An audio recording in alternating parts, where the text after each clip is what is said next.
This week in Pure Reinvention. This is the fifth destination I've represented, and I've never seen such smart growth. I like to call it handsome growth. I mean, it's well thought out, and it seems like each new piece makes sense because of the last piece. Episode 134, Doug Small, President and Chief Experience Officer, Experience Grand Rapids. Engage, disrupt, adapt, repeat. You're listening to Pure Reinvention, the podcast for curious people. Will, this was an awesome interview, wasn't it? It sure was. Doug's a real interesting guy and a dynamic person. And from a technical point of view in the background, there's a little bit of noise, but, they were taking down some stuff, but I think, it was well worth the interview. Well, I think when people really listen to a couple of the key takeaways, which would be, I think it's really important. One, Doug spent some time talking about the importance of the experience. So the creation of the good vibe, right? Whether it's the city of Detroit or in Grand Rapids. It's very interesting to me that Doug's title as CEO is the Chief Experience Officer. Yeah, I noticed that. That was, it sends a clear message. Yep, absolutely. Also, on both a personal as well as professional level, Doug talks about the importance of listening. I tell you, somebody in his 50s, certainly my ears perked up in editing that, and absolutely, you got to pay attention. The feedback loop that goes into whether you're creating the vibe, and if you're not, how you build, right, through your board orientation and through some of the other things that you do, how you select your staff, is all a part of what Doug is talking about that I think has led to not only developing the brand Experience Grand Rapids and being the Chief Experience Officer, but actually delivering on that. It kind of goes into the next step of after we're doing it and simplifying, we're connecting and then getting feedback to go back to reevaluate if we need to. And you have to put the feelers out. And, Doug really talks effectively about that. Dynamic speaker. Let's listen. This week's episode is sponsored by MB Strategies. MB Strategies focuses on your success and provides you with sustainable results by identifying opportunities, guiding you through implementation and navigating you to greater results. Contact MB Strategies today at mbstrategiesllc.com to start your reinvention journey. We're here with Doug Small, President and Chief Executive Officer of Experience Grand Rapids. Of the 5 steps in the reinvention process, which best describes you? Connect. I won and earned this position and other positions because I've always been one that can convene. And I look at that as the same as connect. And I've done that in Grand Rapids. I'd like to believe it's helped with our success and that I've connected a bunch of not just folks, but organizations. We want to speak in one voice and one message. And we've been able to do that. And I think that's been part of our success. So without hesitation, I'd say connect. What is your superpower? I don't know. I got a sense of humor. I warm real easily to people. You do. I grew up in a family of 14, so I was always, I was blessed. Learn to get along. Gift to gab, yeah, and I could take a punch too. And then there are times when we just find ourselves in uncomfortable situations. Can you think of a time most recently when you found yourself in an uncomfortable situation? I would say, without going into detail, because it was a human resource, a staff member that I highly respect, and that was doing some things that weren't the right way, based on our culture, anyhow, that we had worked hard to develop. Yeah. And it's a very seasoned veteran, and had to sit down with them and basically just lay it on the line. Grand Rapids has had a vibe going for quite some time. Yeah, right? Quite some time. Yeah. And of course, you as the head ambassador for Grand Rapids, tell us a little bit about how Grand Rapids was able to get its groove and how it's been able to maintain its edge for so long. Yeah, it's sort of, we like to refer to it as like a collaborative pioneering spirit. I like to say that there were people that once envisioned a great city. They set out and they built the great city, and now we're becoming that great city. And it's all been done through great collaborations. We're very fortunate that we've got some deep pockets over there. That doesn't hurt. This is the 5th destination I've represented, and I've never seen such smart growth. I like to call it handsome growth. I mean, it's well thought out, and it seems like each new piece makes sense because of the last piece, and so on. So exciting times, much like where I came from, Denver. Denver had a renaissance 25 years ago, and I think Grand Rapids has gone through that same deal. So Doug, as an executive, when you see something going through such a dramatic transformation like Detroit, it's very easy to see and understand the steps to reinvention. Right. But when you are in a experience like Grand Rapids, where you have long-term ongoing success, yet you know you need to continually reinvent to stay successful. How do you as an executive keep introducing reinvention into your successful environment to keep that escalating and cascading forward? Prayers and luck. Why do I not believe you? First off, with Grand Rapids, all the good things that have happened there that we just chatted about, it's wonderful. But we still have to emerge as a brand. Well, Michiganders know Grand Rapids and appreciate it for what it is. A good share of the Midwest does. Beyond that, we still got a ways to go. I like to tell people that keeps me employed. Wait a because minute, we're not there yet. Beyond that, so you're saying nationally? You're saying nationally and globally. Well, there's a huge market out there to attract to Grand Rapids. It's like a never-ending market. Huge market. Well, here's how I explain it. We don't have big league sports. We don't even have major college sports. Gosh, that's so if true, if you take the Packers out of Green Bay, what do you have? With all due respect to Green Bay, right. you don't have a brand. If you take Notre Dame out of South Bend, I'd venture to say not many people would know about South Bend. We don't have that. So we have a term in our office. We've got to zig while everybody else zags and do things differently, try to be creative. Nothing is off limits when it comes to marketing programs, and it just got to make some noise. The other thing, too, is staying true to yourself, define what your brand pillars are. As I say, a brand is nothing more than a promise. So if you're going to say you have it, you better deliver on it. And so we really stick and stay true to our brand pillars. If we do that, those are our differentiators we think that'll make us successful. Doug, how do you get people to own something that's a little harder to see and is not quite so tangible? Well, therein lies, again, the difficulty. And then there's a couple different markets. We certainly go after a convention market. In that case, if you're going after a convention, a national convention, people know very little about Grand Rapids. So just to convince them to even take us seriously to look, right, not book it, or contract it, but just to look is very difficult. Once we get them there, our closing ratios are big because they go, wow, aha, I see it now. So your challenge is getting them them to even interested in coming to take a look. Right. Then after that, we're in good shape. The leisure traveler,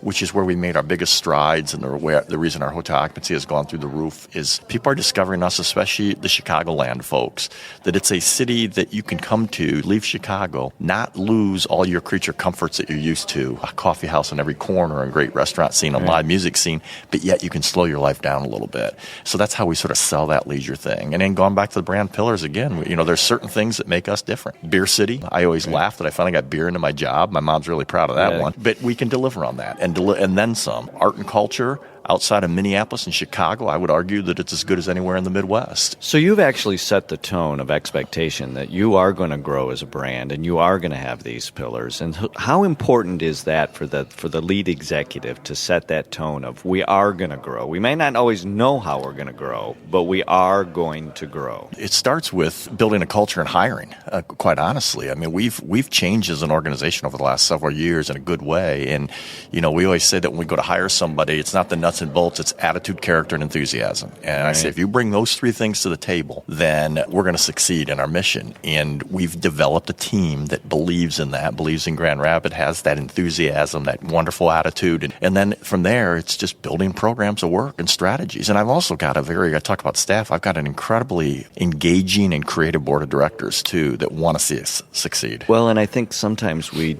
separate out ownership or boards from operations. Right. And yet, if I heard you right, you said you have a majority of your staff and a majority of your board here at this event, interacting and experiencing the exact same things so that they can go back and focus on those goals that you've set with all the same information. Right. I don't have to tell you, you're very familiar with good governance policy, and in some cases, that is a gray area.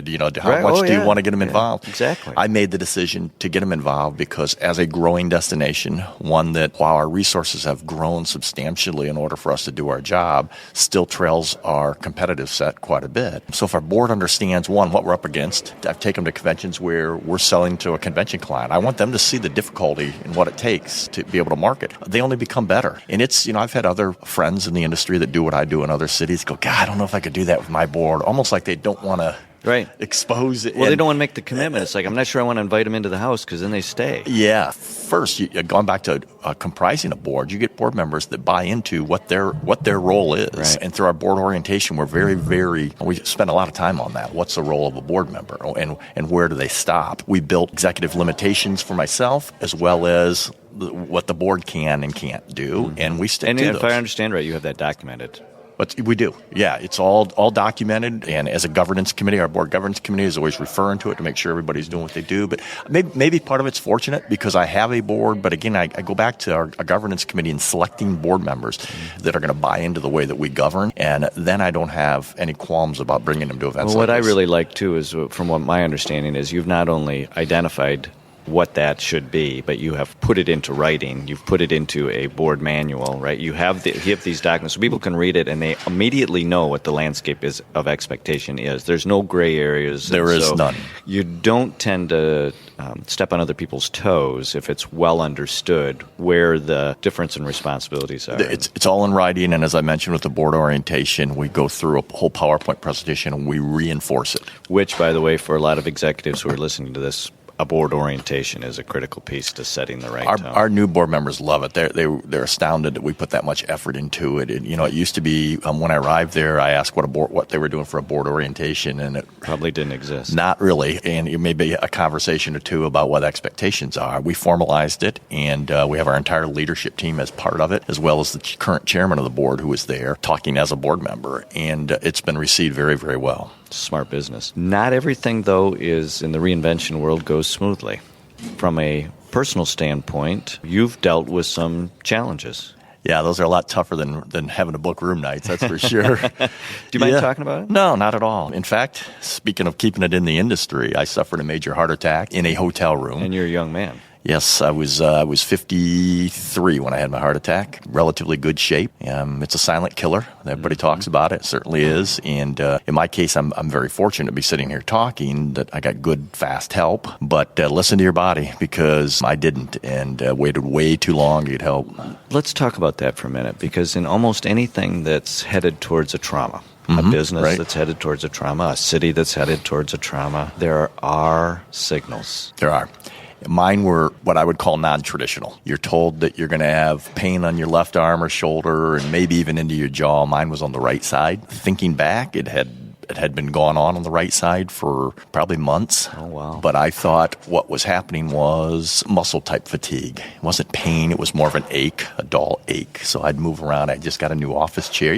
We're men. We're stubborn, and I kept thinking it was everything. You're going to blame it on the chair, huh? Yeah. If it had been intense and on the left side, I probably would have done something. Again, it was non-traditional. And that particular evening, I played 18 holes of golf in 105-degree heat the day before in Las Vegas and felt like $1 million. And then that evening, about 1 a.m., I got awoken by this ache again. And it was a little more intense. And had I called at that point for help, I wouldn't have done the damage that I did. And Wait a minute, you asked for help? Well, that's another non-traditional man that's thing, right. too. Yeah, You asked for help. I did everything. I did, what people, if you hear people talk about, I took antacids like they're gone out of style. Right. Well, that's what you write. Everything you've got with you at that moment. Yeah, I got in. I literally at 3 a.m. got in and took a hot shower thinking, let's just loosen this thing up kind of thing. And nothing seemed to work. At about 5:30, now you see how long I waited. About 5:30, it got so extreme that I started to get physically sick. And I started to feel right then, I knew what was going on. It felt like knives in your back and fire on your chest. And so I called. I had 4 staff members with me at the conference that we were at. And I was to fly out that morning, but I called Tom, my vice president of sales, at about 6, a little before 6. Fortunately, he answered his phone, and I told him what I thought I was having. And he said, if you can unlock your door, which I did, and then sort of fuzzy in and out from that point on. But the closest hospital, fortunately, was a heart specialist hospital, so I got great care, and here to talk about it. So let's talk about the importance that a responsibility that an executive has, whether they're managing their body or whether they're managing their business, to listen. I've been very, very open about my situation. It's very, very common. In fact, it is more common for folks that have heart attacks to not just sort of keep it to themselves. I don't want people to know I had a heart attack. Yeah. I chose a different path. I'm very active on social media, and I chose that path because those that know me would say, you don't look anything like what a heart attack victim would look like. And apparently whatever that is, right? Yeah, whatever that is. I wasn't what's described as overweight. I was athletic. Now, I ate a lot of cheeseburgers, so that one you can scratch off. But I chose to tell my story because people need to understand the listening part. Listen to your body, know what the signs are, know that the signs aren't always left side pain. And I'm very proud to say, and maybe there's more. I've had 3 individuals call me, have avoided heart attacks, but did have stents put in by listening to what I was preaching and called me to thank me. And so that's why I do it, because I don't ever want to go through it again, and I certainly don't want anybody else to. I think there's this historical perspective that leaders are supposed to know all the answers, that leaders are supposed to be kind of this macho and strong, and everybody depends on me. And I think what we're really beginning to understand and learn about those executives who are truly successful like yourself is that by listening to your surroundings, watching the behaviors of your staff, watching the behaviors of your industry, watching the behaviors of your business, right? By listening, by things that are very nonverbal, right? In fact, listening to everything that is completely nonverbal, so you don't get taken off task, because verbally we can kind of slant the information, but the other characteristics tend to give us a truer reading, and yet how often do we listen to the other things? We put a high credibility on the words when maybe the words are taking us in the wrong direction. So true. In fact, in board meetings, when it's not my role to be speaking at the time, or I read body language a lot too. I've always been taught to do that. It tells you a lot. But leading doesn't always have to be words. It doesn't have to be loud. You know, it's how you carry yourself. It goes back to the attitude, character, and enthusiasm. Doug, if somebody wants to get a hold of you and learn more about Experience Grand Rapids or a little of the story you were telling us, how do they get a hold of you? ExperienceGR.com. And if you go to our website, it's very easy to find staff listing, and all my contact information is on there. All right. Thank you so much. Yeah, it's been a pleasure.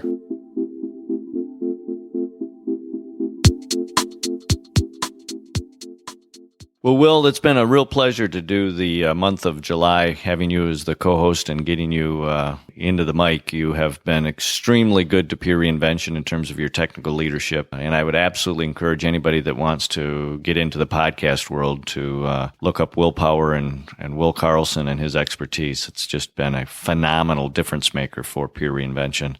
Doug Small has also been a key differentiator for Experience Grand Rapids. We started out talking about the vibe of Detroit, but he has some of that same vibe going on in Grand Rapids too, doesn't he? Well, absolutely. Now, I'll tell you, I did a stint with Select Registry and the Bed and Breakfast Association, and actually one of our members in Western Pennsylvania went all the way from Western Pennsylvania to see Art Prize, and she wanted to do the same thing in her community, and I remember her stopping by our office, and it's the first time it really came to my attention how effective Art Prize was and what they did. Well, and of all the things that are going on in Grand Rapids, as Doug talked about, even Art Prize, as big as that is, never even really did he mention that. I mean, because he has so many things that are going on to create that good vibe. It's hard to know what one thing it would be. And so in that particular case, they have a lot of things. But, Will, I think that goes back to even Doug's reminder of how they select individuals to be a part of the Experience Grand Rapids team.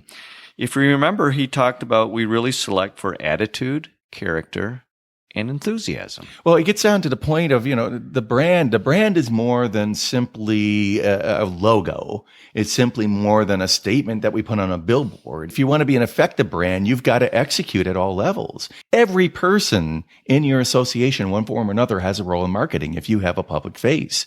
And so I think you really have to develop that type of culture and develop that prerequisite in bringing in the right people to help you execute on the brand. With this being the month or the quarter of Simplify, what Doug really said in a very simple statement was we're willing to do things differently and to be creative.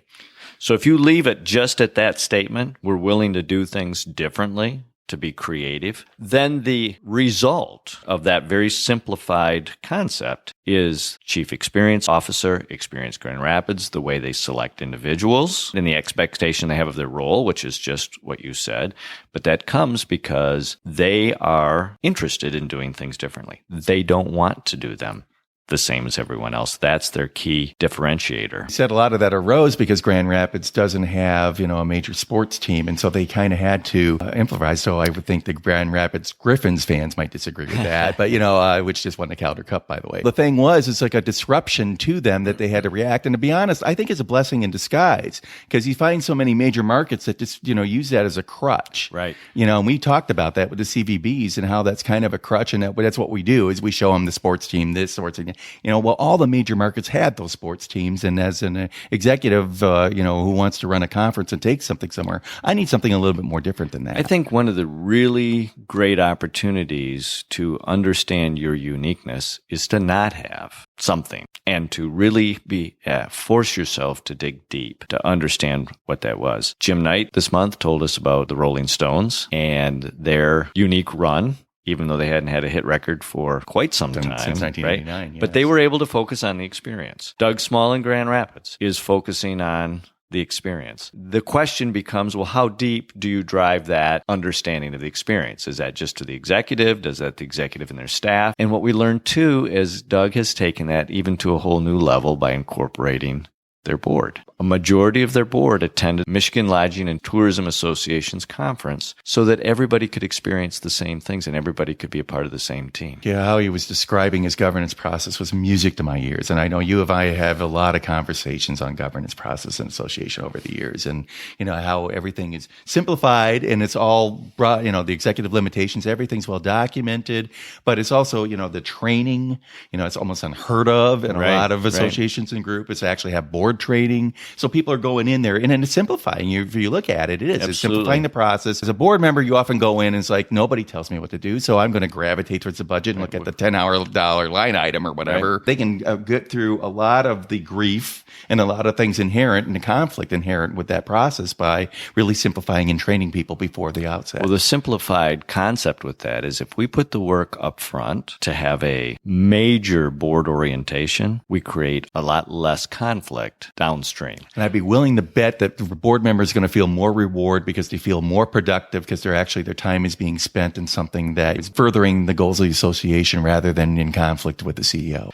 The other thing, Will, that I really struck a chord with me and I think really made it a kind of a human interest story was Doug's personal adventure. Absolutely. As somebody in my 50s, my ears perked up the first time I edited it. And that's true. You have to pay attention to your body and you have to listen. And that's just it. Listen to those little signals that are being sent. And sometimes they're low, under the radar, almost under the radar signals. And I thought that was really interesting. Well, the opportunity for an executive to listen, whether it's to their own body, as Doug talked about his personal journey with his heart attack, or whether it's listening to your marketplace or to your board, or to your staff, and probably picking up on the more subtle messages that are there that you have to be in tune to and be prepared to listen for. Maybe one of the most underutilized tools that we encourage an executive to take advantage of, because with the kind of listening skills that are required for today, which is a very simple concept, a lot of answers can be found. And that is pure reinvention. So remember, if you're ready for a change, make it a change that lasts. Make it pure reinvention. Thanks for listening to this episode of Pure Reinvention. Keep the conversation going and get alerts when new podcasts are up by following us on Twitter @Pure Reinvention or sign up for our mailing list at purereinvention.com.